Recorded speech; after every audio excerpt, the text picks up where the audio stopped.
For decades, ufologists have claimed that extraterrestrials experiment on humans with the military's help inside a secret base underneath the Archuleta Mesa in Dulce, New Mexico.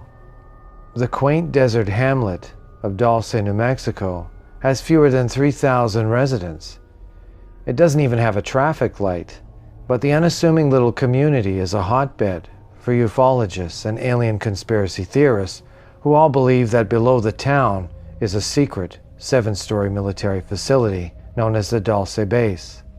While tales of the unexplained centered around regional deserts are nothing new, the legends of the New Mexico alien base picked up steam in the 1970s. It began with a state trooper who spotted a strange craft in the sky and a mutilated cattle on the ground in Dulce. He also found gas masks nearby, which he believed indicated government involvement. Perhaps most incredible were the claims of Phil Schneider, an alleged former government engineer who claimed to have helped build the Dulce, New Mexico alien base in 1979. He claimed that he and others encountered aliens during the construction, but that the military service members engaged in a gun battle with them, and later brokered a peace deal with the beings. Although no hard evidence has emerged, rumors continue to circulate of strange goings-on in Dulce, New Mexico. Early rumors about Dulce Base and the landscape of the Archuleta Mesa. Dulce is home to the headquarters of the Jicarilla Apache Reservation of northern New Mexico and is largely inhabited by indigenous peoples. Despite its small population, it draws heavy tourism by ufologists who host an annual Dulce Base UFO conference.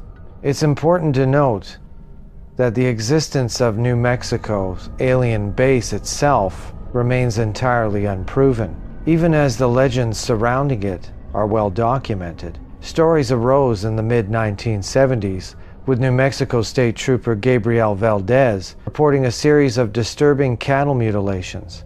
According to Michael Barkan's A Culture of Conspiracy book, Valdez claimed to have seen sophisticated spacecraft in the Dulce, New Mexico skies near where Dulce Base is said to lie, and to have found a mutilated cow with a dead fetus inside. This was no unborn calf, he claimed, and appeared to be a bizarre hybrid that looked like a human and a monkey and a frog.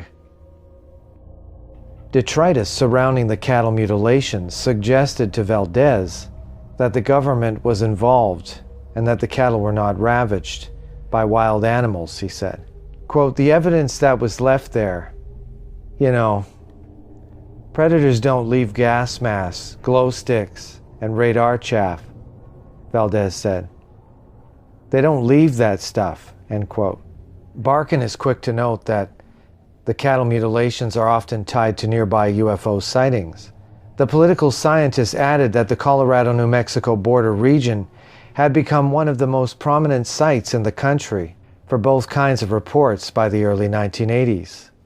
The claims reached far and wide and were followed in 1979 by stories from Paul Benowitz, a physicist and Albuquerque businessman. Benowitz allegedly intercepted electronic signals in the Dulce he believed were emanating from deep below the ground, and directed at a target too high for human activity. With a growing national interest in both cattle mutilations and claims of electronic signals, the Dulce Base legend was born. Benowitz in 1982 first posited that the secret base existed. He even published a paper titled, quote, "Project Beta," end quote, in 1988, detailing how best to infiltrate the facility. By May 1990, John Lear claimed to have garnered 4 independent confirmations that the 7-story structure was real. Lear was a former pilot and government man, as well as the son of the inventor of the Lear jet, so people gave some credence to his claims. His detailed claims went so far as to describe different species of aliens who allegedly visited Earth. Lear's allegations served as the foundation for further claims about the New Mexico alien base. Phil Schneider brought Benowitz and Lear's claims out of the fringes, with his public speeches and bizarre stories about the alleged base. Claiming to be a former government employee and explosives expert, Schneider said that he was involved in the construction of the Dulce base. Perhaps most famous is his 1995 presentation, in which he alleged that during the project's initial stages, the military encountered alien entities beneath the ground. Attendees of the Dulce Base UFO conference have disagreed, however, whether Dulce Base was built deliberately as a research facility or after a nuclear detonation beneath the New Mexico desert in 1967, when the US government was merely attempting to stimulate subterranean gas reservoirs and encountered the cave-dwelling aliens. Schneider, however, not only claimed to have seen the beings below, but to have lost several fingers during the firefight between terrified soldiers and frightened alien life forms. Both origin stories of the Dulce Base legend have the US government encountering various kinds of alien entities and brokering a deal for peace.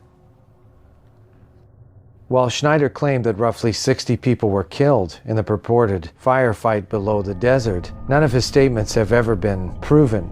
Nonetheless, he was certainly missing numerous digits while claiming as much. He died by suicide in 1996. There's no shortage of dubious illustrations of the Dulce Base's layout. So-called experts are confident it reaches 7 stories and 2 miles into the ground, with an increasing military presence the deeper the descents into its bowels. Each floor is said to be designed for specific research, from mind control on human beings to genetic experiments resulting in alien-human hybrids. Some diagrams even claim that gray and reptilian aliens have their own housing, while employees allegedly claimed that the 6th floor, the so-called Nightmare Hall, was the most terrifying of all. It is here, allegedly, where the screams of human victims being experimented upon echo through the corridors. Schneider claimed that conflict between various factions of aliens and the military eventually broke out, and the Dulce Base is merely one of 129 hidden facilities of its kind in the United States. Schneider and his supporters have alleged that the United States' so-called black budget likely folds in the secret research as these alleged facilities. The black budget is classified military spending and has been estimated to range between 50 and 80 million, according to numerous reports. Ultimately, UFO sightings in the US have yet to cease or even slow. It was only recently that the Pentagon admitted that Air Force footage of unidentified aerial vehicles was real, and that the Navy drafted new guidelines on how to report these phenomena. For Dulce residents, there's nothing new under the sun. Quote, the whole town of Dulce, however, you want to talk to, they'll tell you what they've seen, end quote, said Geraldine Julian, who claimed to have seen UFOs since the 1960s. Quote, it's not just a fairy tale. All the things are true, and I believe every last one of them, because I've seen it myself, end quote. So the mystery and mystique of the Dulce Base phenomenon continues to beg many questions that have so few answers, but still there is more interest than ever, and possibly more fact than fiction, but only time will tell. Perhaps Phil Schneider might have given us more clues until his mysterious death, with all further links to any tangible witnesses still yet to come forward. The questions still remain.